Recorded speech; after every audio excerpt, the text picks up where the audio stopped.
Hello, welcome back to another video. Today we're going to be doing a deep dive analysis of 3 different SPACs. We'll be reviewing who's involved, their track record, all the news we know so far, the financials, potential acquisitions for these targets, and as well, my personal opinions. Be sure to stick around to the end of the video where I'm going to mention a bonus pick that I think you guys may enjoy. Anyways, let's get into the video.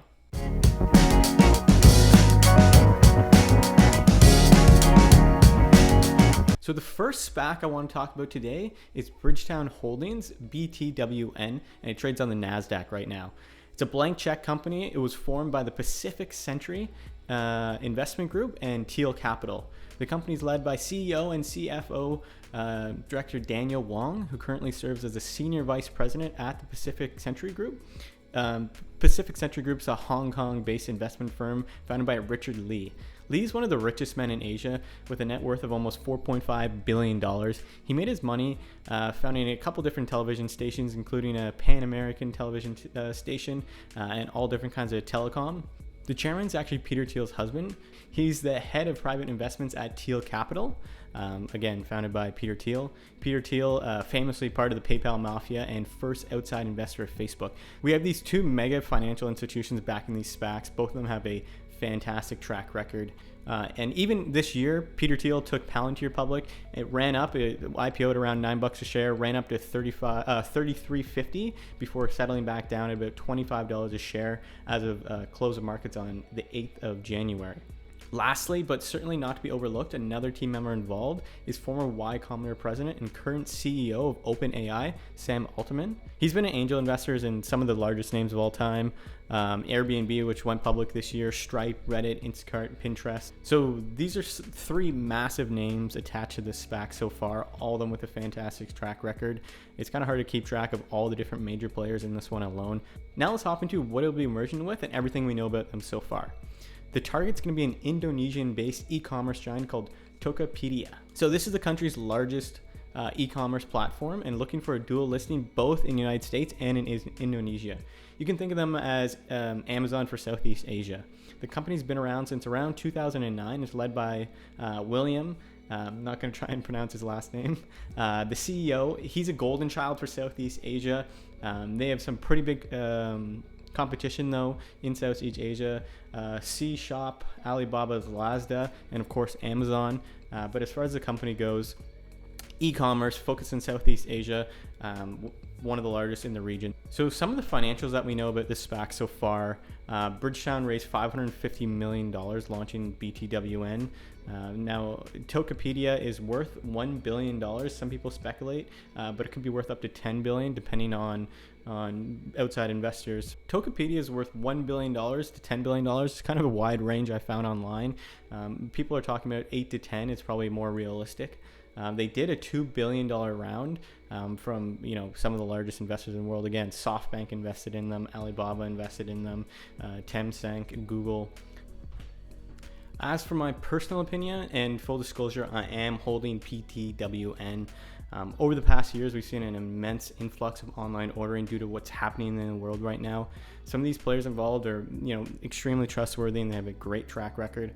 Mostly of all, this is one of the fastest growing economies in the world. Southeast Asia has been growing for the past 25 years at a crazy speed, and it doesn't look like it's going to be slowing down anytime soon. This is a great company to invest in if you want to get some foreign exposure to international markets, and in particular, the growing dominance of e-commerce.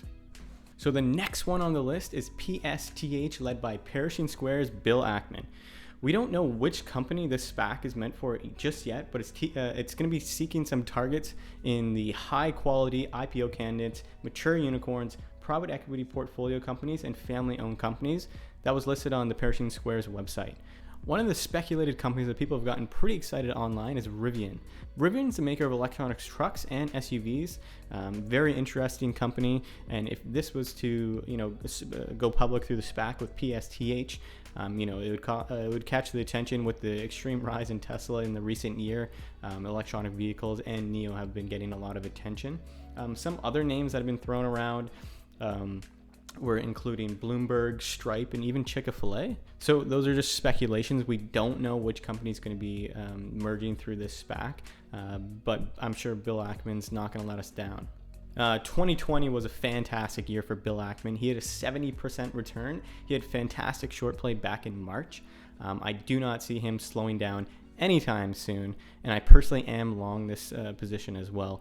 Everything about this seems to be telling the story that Pershing Square is gearing up for the biggest play of their year.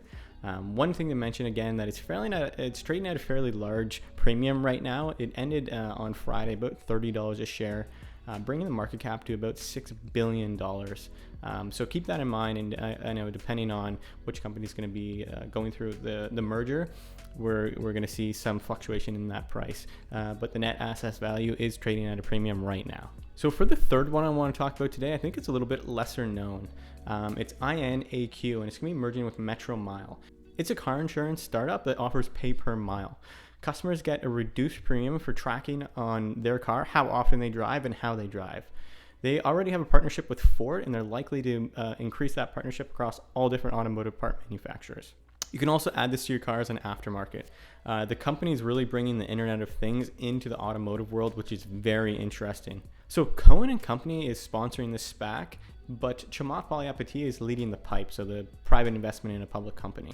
So since the shift over the past years, most Americans that can work from home are working from home, but they're still paying extremely high premiums for their insurance, their car insurance. So Metromile is looking to capitalize on that market in particular. People overpaying for insurance when they only use their car to go to the grocery store or whatnot. They're not commuting every single day to work. The founder is David Freeberg. He's a longtime friend of Chamath, and they co-host actually a podcast with David Sachs and Jason Calacanis called the All In Podcast. You should definitely check it out. So Chamath tweeted back in November on this news. He said, "Buffett had Geico, I pick Metro. The company announced today that it's going public via SPAC, INAQ, and I led the PIPE. This is an incredible company disrupting car insurance and giving customers a best-in-class experience." Again, I have a long position in this, and I'm extremely bullish. The automotive industry is ripe for disruption. So I hope you guys enjoyed those 3 different SPACs I went over. As always, do your own due diligence, but I think those are some great plays for the early Q1 2021. And now I'm going to go over actually the bonus pick. So these bonus picks are going to be IPOD and IPOF by Social Capital, Chamath Palyihapitya. He again had an amazing year in 2020. Open Door went public. He had a PIPE in Desktop Metals, and Clover Health IPOC just SPAC'd on Friday actually. He announced last week about IPOE, and it had a huge bump up with Social Capital, 30% on the news. He has not filed target acquisitions for IPOD or IPOF right now, and they're trading at a fairly low premium still. It hasn't gotten as much attention as some of the other ones on this list, like the Pershing Square SPAC. IPOF is looking for a similar target as well, and people speculated that again it could be one of those late stage unicorns like Bloomberg or Stripe. I'm holding both of those in a long position currently. Again, full disclosure, I think there are going to be some exciting news in 2021. So that's all we have for today. Those are my top 3 SPACs for 2021 and a couple of bonus ones. Comment down below if there's any SPACs that you think are interesting that I may have missed out on, or maybe you want me to do a deep dive analysis into them.